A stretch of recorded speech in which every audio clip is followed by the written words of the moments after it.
ഈ C P രാമസ്വാമിയെ വെട്ടിയ ദിവസം സന്ധ്യയോടുകൂടി അല്പം സന്ധ്യ മയങ്ങിക്കഴിഞ്ഞപ്പോഴത്തേക്ക് ഒരു CID ഹെഡ് കോൺസ്റ്റബിളാണ് വാസ്തവത്തിൽ എന്നോട് ഈ വാർത്ത തന്നത്. അന്നൊക്കെ ഇത് വാർത്ത അറിഞ്ഞാൽ തന്നെ മറ്റൊരാളോട് പറയാൻ പോലും ആളുകൾ ഭയപ്പെടും. എന്ന് വെച്ചാൽ പറയുന്നവൻ പ്രതിയായി കളയും. അപ്പോൾ ഇയാൾ ഈ കേന്ദ്രത്തിൽ ഈ പ്രൊവിഷണൽ ഗവൺമെൻറ് ജവഹർലാൽ നെഹ്റുവിൻ്റെ നേതൃത്വത്തിലുള്ള മന്ത്രിസഭയൊക്കെ വന്നു കഴിഞ്ഞ കാലഘട്ടമാണ്. അപ്പോൾ ഈ പോലീസുകാരുടെയൊക്കെ മനസ്സിലുമൊക്കെ ചില മാറ്റങ്ങൾ വന്നു. അടുത്ത സ്റ്റേറ്റ് കോൺഗ്രസിൻ്റെ ഭരണം വരുമെന്നൊക്കെ ഇവർക്കറിയാം. അതുകൊണ്ട് അതിന് മുമ്പൊക്കെ ഞങ്ങളെ വേട്ടാടിക്കൊണ്ടിരുന്ന പോലീസുകാരിൽ നല്ല വിഭാഗം ഈ സമയമായപ്പോൾ ഞങ്ങളോടെയൊക്കെ ഒരു ഇഷ്ടം പിടിക്കുന്ന ഒരു രീതിയിൽ വന്നിരുന്നു. അതിലൊരു വിദ്വാനായിരുന്നു ഈ ഒരു CID ഹെഡ് കോൺസ്റ്റബിൾ. അപ്പോൾ അദ്ദേഹമാണ് എന്നോട് പറഞ്ഞത്, സാർ ഒരു വലിയ സംഭവം നടന്നിരിക്കുന്നു. ഞാൻ പറഞ്ഞൊന്നും വെളിപ്പെടുത്തരുത്, അങ്ങനെ ദിവാന് വെട്ടേറ്റു. അത് കിട്ടിയ മാത്രയിൽ തന്നെ അതിൻ്റെ നേരെ എതിരെയുള്ള പോസ്റ്റ് ഓഫീസിൽ ചെന്നിട്ട്, അന്ന് പോസ്റ്റ് ഓഫീസും ടെലഗ്രാഫ് ഓഫീസും ഒരേ സ്ഥലത്താണ്, അവിടുത്തെ ഞാൻ ഈ ന്യൂസ് കൊടുത്തപ്പോൾ അവിടുത്തെ കൗണ്ടറിലിരുന്ന ആൾ എൻ്റെ കൂടെ കോളേജിൽ പഠിച്ചിരുന്ന ആളാണ്. അയാൾ പറഞ്ഞ് ഇത് അയക്കാനൊക്കില്ല. രണ്ട് കാരണം. ഇത് ആദ്യമായിട്ടാണ് ഇത് വരുന്നത്. ഇപ്പോൾ അന്ന് എല്ലാ മെസ്സേജും ഈ ആഫീസിൽ കൂടെ വേണം പോകാൻ. ഇത് ഇയാളാണ് കൊണ്ടു തന്നതെന്ന് പറഞ്ഞാൽ ഇപ്പോൾ പിടിക്കും പോലീസ്. രണ്ട്, ഞങ്ങൾക്ക് നിർദ്ദേശമുണ്ട്, ഈ മാതിരിയുള്ള വാർത്തകൾ വന്നാൽ ഗവൺമെൻറ്റിൻ്റെ അനുവാദം കിട്ടാതെ അയക്കരുതെന്ന്. ഞാൻ പറഞ്ഞ ആദ്യത്തെ ഞാൻ സഹിച്ചു, താൻ അയക്കുമെന്ന് പറഞ്ഞു. പക്ഷേ അയാൾ അയച്ചില്ല, എന്നെ കൊടുക്കരുത്. കുറച്ച് ഏതാനും മിനിറ്റ് കഴിഞ്ഞപ്പം PTIയുടെ മെസ്സേജ് അവിടെ വന്നു, പ്രസ് ട്രസ്റ്റ് ഓഫ് ഇന്ത്യ. അല്ലെ, അന്നതിൻ്റെ പേര് API എന്നാണ്, അസോസിയേറ്റഡ് പ്രസ് ഓഫ് ഇന്ത്യ എന്ന്. അതിൻ്റെ പിന്തുടർച്ചയാണ് ഇപ്പോഴത്തെ PTI. അപ്പോൾ PTIയുടെ വാർത്ത എന്ന് പറയുന്നത് ഏതാണ്ട് പ്രസ് റിലീസ് പോലെയാണ്. PTIയുടെ വാർത്ത വന്നാൽ പിന്നെ അതിനെപ്പറ്റി ഒരു അന്വേഷണം വേണ്ട, സർക്കാരിൻ്റെ ഭാഗമായിട്ടുള്ള വാർത്തയാണ് എന്നുള്ളതുകൊണ്ട് ആ നിലയ്ക്ക് അവരയക്കും.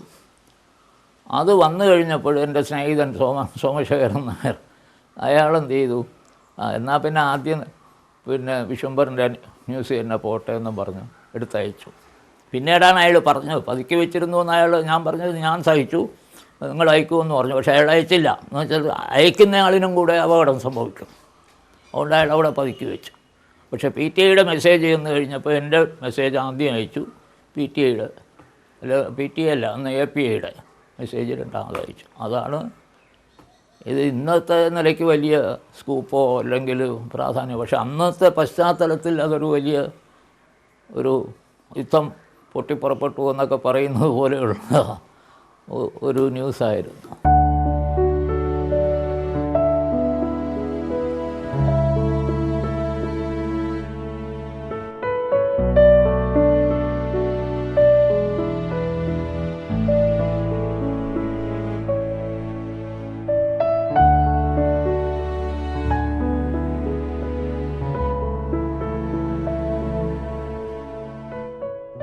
മാതൃഭൂമിയുടെ തിരുവനന്തപുരം എഡിഷൻ വന്നപ്പോഴത്തേക്കും സ്വയമേ മാറിയതാണോ, അല്ലെങ്കിൽ ഞാൻ അതിൽ സ്വയമേ മാറിയത് തന്നെ, അത് മാറിയതിന് ഒരു കാരണമുണ്ടായിരുന്നു.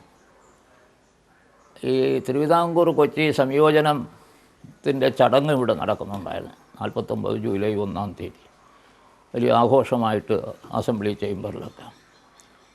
അത് കവർ ചെയ്യാനായിട്ട് ഇത് മാതൃഭൂമിയുടെ ഒരു സീനിയർ റിപ്പോർട്ടറും എറണാകുളം ബ്യൂറോ ചീഫുമായിരുന്ന കോൺഗ്രസ് നേതാവൊക്കെ ആയിരുന്ന ചൗവര പരമേശ്വരൻ ഇവിടെ വന്നു. അപ്പോൾ അദ്ദേഹം ഞാനും കൂടെയാണ് ആ വാർത്തകളെല്ലാം തന്നെയൊക്കെ റിപ്പോർട്ട് ചെയ്തത്. അപ്പോൾ അന്ന് അദ്ദേഹം പറഞ്ഞു, ഇനി ഇവിടെ ഒരു തിരുവനന്തപുരത്ത് ഒരു ഓഫീസും പൂർണ്ണസമയ ലേഖകനുമൊക്കെ ആവശ്യമുണ്ട്.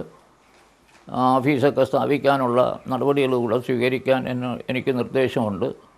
പക്ഷേ ഓഫീസൊക്കെ തുറന്നു കഴിഞ്ഞാൽ എനിക്കിവിടെ നിൽക്കാനൊക്കില്ല, ഞാനങ്ങ് എറണാകുളത്ത് പോകും. അപ്പോൾ അതിൻ്റെ ഒക്കെ ചുമതല വിശ്വംഭരന് തന്നെ ആയിരിക്കുമെന്ന് പറഞ്ഞു.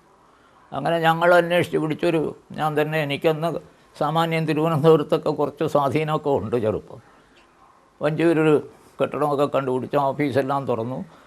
അവിടെ എല്ലാം ഒക്കെ സംവിധാനങ്ങൾ ഒരുക്കി കഴിഞ്ഞിട്ട് പിന്നെ ചൊവ്വര തിരിച്ചു പോയി. അപ്പോൾ പോയി കഴിഞ്ഞപ്പോൾ പിന്നെ ഉണ്ടായത്, എനിക്ക് കോഴിക്കോട്ട് മാതൃഭൂമിയുടെ ഹെഡ് ഓഫീസിൽ നിന്നുള്ള ഒരു ലെറ്ററാണ്. അത് തിരുവനന്തപുരത്തെ ബ്യൂറോ ചീഫായിട്ട് ചൊവ്വര പരമേശ്വരനെ നിയമിച്ചിരിക്കുന്നു. നിങ്ങൾ അദ്ദേഹത്തെ അസിസ്റ്റ് ചെയ്യണം എന്ന് പറഞ്ഞു.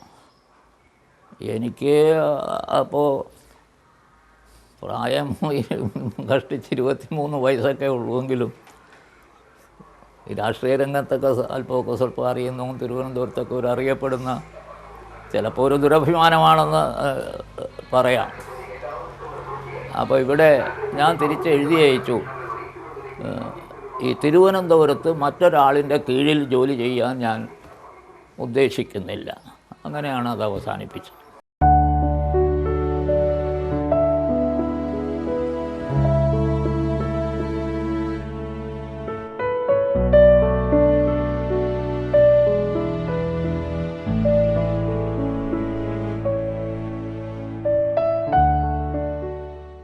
വാർത്താ ഏജൻസികളുടെ കാര്യം പറഞ്ഞു. അതുപോലെ തന്നെ ഇന്നത്തെ UNA-യുടെ മുൻഗാമിയായ UPI താങ്കൾ പ്രവർത്തിച്ചിട്ടുണ്ട്. അത് എങ്ങനെ അതിൻ്റെ ഒരു കാലഘട്ടം? അതെ, അത് ഞാൻ മലയാളിയിൽ പ്രവർത്തിക്കുന്നത് മുതൽ തന്നെ അത് ഉണ്ട് സൈമൾട്ടേനിയസ്. പക്ഷെ അത് ശമ്പളമൊന്നുമുള്ള ഒരു ഏർപ്പാടല്ല. ഞാൻ നേരത്തെ പറഞ്ഞ പോലെ associated press of India API എന്ന് പറയുന്നത് അന്ന് ബ്രിട്ടീഷ് ഗവൺമെൻറ്റിൽ നിന്ന് സബ്സിഡി എല്ലാം വാങ്ങി പ്രവർത്തിക്കുന്ന, അവരുടെ ഒരു വക്താവായിട്ട് പ്രവർത്തിക്കുന്ന സ്ഥാപനമായിരുന്നു. അപ്പോൾ അതിന് ബദലായി കോൺഗ്രസിൻ്റെയും ദേശീയ സമരത്തിൻ്റെയൊക്കെ വാർത്തകൾ പ്രചരിപ്പിക്കാൻ വേണ്ടി ഈ സമുന്നതരായ കോൺഗ്രസ് നേതാക്കളൂടെ ചേർന്ന് ഉണ്ടാക്കിയതാണ് ഈ UPI, United press of India. അവർക്ക് കാര്യമായ സാമ്പത്തിക ശേഷിയൊന്നുമില്ലായിരുന്നു. അപ്പോൾ ഈ മിക്കവാറും സിറ്റികളിലൊക്കെ ഈ കോൺഗ്രസ്സുമായിട്ട് ബന്ധപ്പെട്ടവരെ അവർ ലേഖകരായി വയ്ക്കും. ശമ്പളമൊന്നും കൊടുക്കില്ല. അതധികവും പിന്നെ കോൺഗ്രസ് നേതാക്കളുടെ പ്രൈവറ്റ് സെക്രട്ടറിമാരോ ഓഫീസിൽ വർക്ക് ചെയ്യുന്നവരോ ഒക്കെയാണ്. ഉദാഹരണത്തിന് ഞാൻ മനസ്സിലാക്കിയിരുന്നത് മഹാദേവ് ദേശായി, ഗാന്ധിജിയുടെ പ്രൈവറ്റ് സെക്രട്ടറി, അദ്ദേഹം ഈ UPIയുടെ ഒരു ലേഖകനും കൂടെയായിരുന്നു. എവിടെ പോയാലും പിന്നെ ഈ വാർത്തകൾ UPIക്ക് അയച്ചു കൊടുക്കും. അപ്പോൾ അതുപോലെ ഇവിടെ ഒരു കോൺഗ്രസ്സുകാരനായ ശമ്പളം കൂടാതെ പ്രവർത്തിക്കാൻ കഴിയുന്ന പത്രപ്രവർത്തകൻ ആരാണെന്ന് എങ്ങനെ അവർ അന്വേഷിച്ചപ്പോൾ പിന്നെ കണ്ടുപിടിച്ചതാണ് ഞാനുണ്ടെന്ന്. ഞാനതങ്ങ് സന്തോഷത്തോടു കൂടി ഏറ്റെടുത്തു. അവർക്കും ഈ പറഞ്ഞ പോലെയാണ്, വളരെ ചുരുക്കം വാർത്തകൾ, പ്രധാനപ്പെട്ട വാർത്തകളെ അവർക്ക് ആവശ്യമുള്ളൂ. പിന്നെ അഖിലേന്ത്യാ നേതാക്കന്മാർ, കോൺഗ്രസിൻ്റെ പ്രസിഡൻറ്റ്, കേന്ദ്രത്തിലെ മന്ത്രിമാർ, ഇന്ത്യൻ പ്രസിഡൻ്റൊക്കെ ഇവിടെ പര്യടനം നടത്തുമ്പോൾ മാത്രമേ അവർക്ക് വിശദമായ എന്തെങ്കിലും ആവശ്യമുള്ളൂ. അപ്പോൾ അങ്ങനെയുള്ള അവസരത്തിൽ മാത്രം ചിലപ്പോൾ ഒരു 100 രൂപയൊക്കെ എനിക്ക് അയച്ചു തരും, അല്ലാതെ ശമ്പളത്തോടു കൂടിയല്ല. അപ്പോൾ അത് ഈ മറ്റ് മലയാളം പത്രങ്ങളിൽ പ്രവർത്തിക്കുന്ന കാലത്തൊക്കെ തന്നെ അതോടൊപ്പം സൈമൾട്ടേനിയസ് ആയിട്ടാണ് ഈ UPIയുടെ പ്രവർത്തനം കൊണ്ടുപോയത്.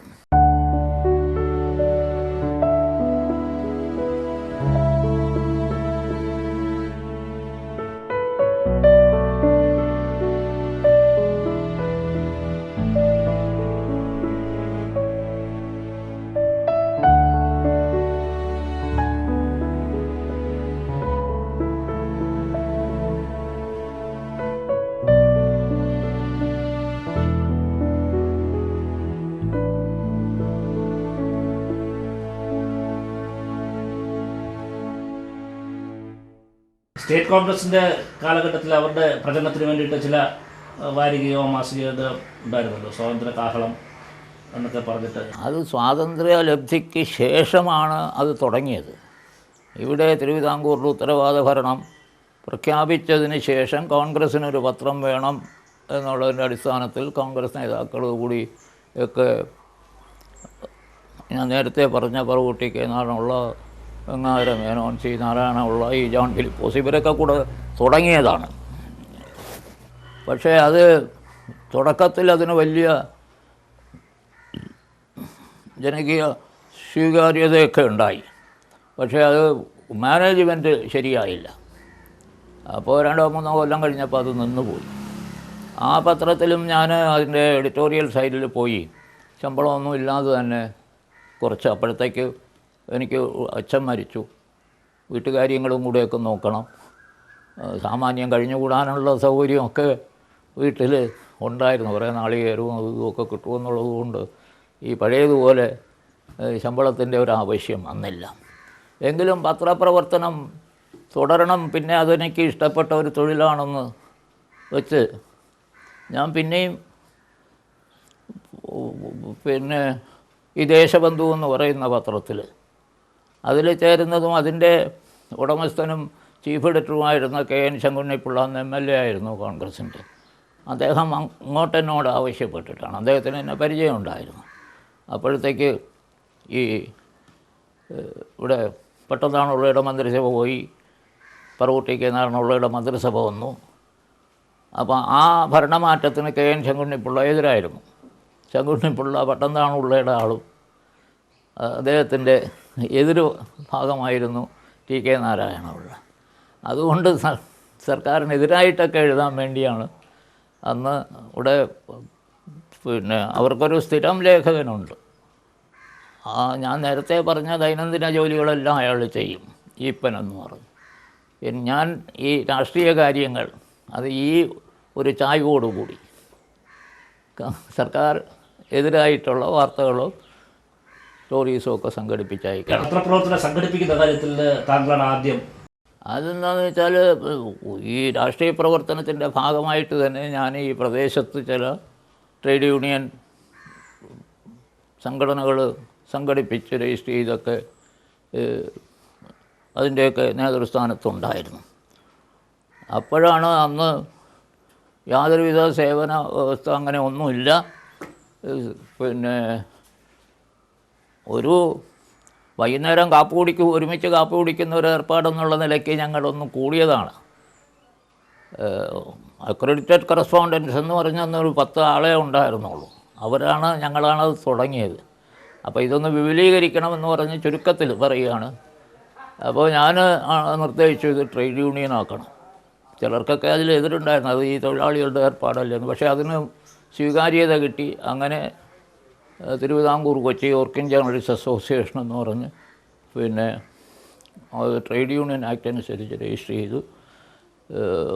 കേരളകൗമുദിയുടെ അന്ന് ചീഫ് എഡിറ്ററായിരുന്ന K കാർത്തികേയൻ, ഒടുവിൽ പൊതുജനം കാർത്തികേയൻ എന്ന് പറഞ്ഞ് വളരെ പ്രസിദ്ധനായി തീർന്നു. അദ്ദേഹം സ്വന്തമായൊരു പത്രം നടത്തി.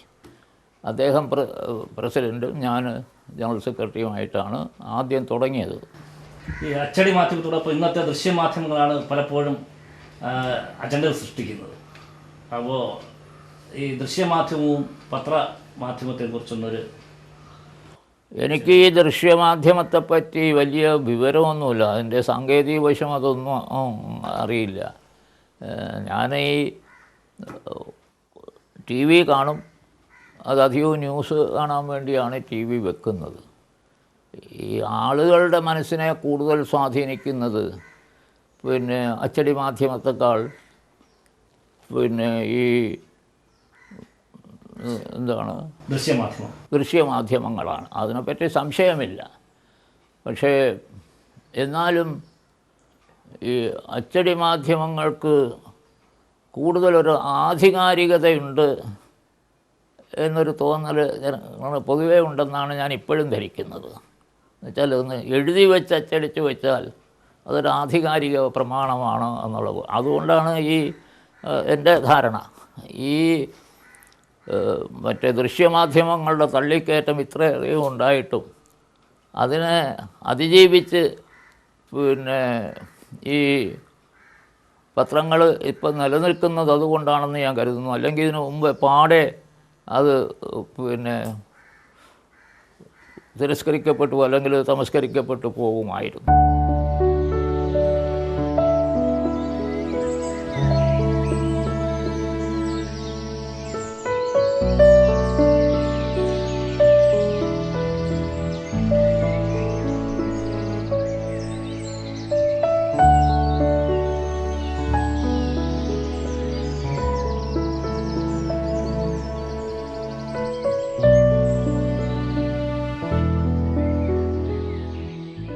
പത്രപ്രവർത്തനത്തിന് ശേഷം ഇപ്പോൾ രാഷ്ട്രീയത്തിലായിരുന്നു, പിന്നെ വളരെ കാലം സജീവമായിരുന്നു. ആ കാലഘട്ടം ഒന്ന് ചുരുക്കിയെന്ന് പറഞ്ഞാൽ.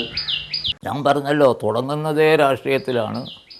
രാഷ്ട്രീയത്തിൻ്റെ ഒരു സ്വല്പം ആദ്യകാലത്ത് അല്പം വരുമാനം ആവശ്യമെന്നുള്ളതുകൊണ്ട് ഇതിലേക്ക് വന്നു.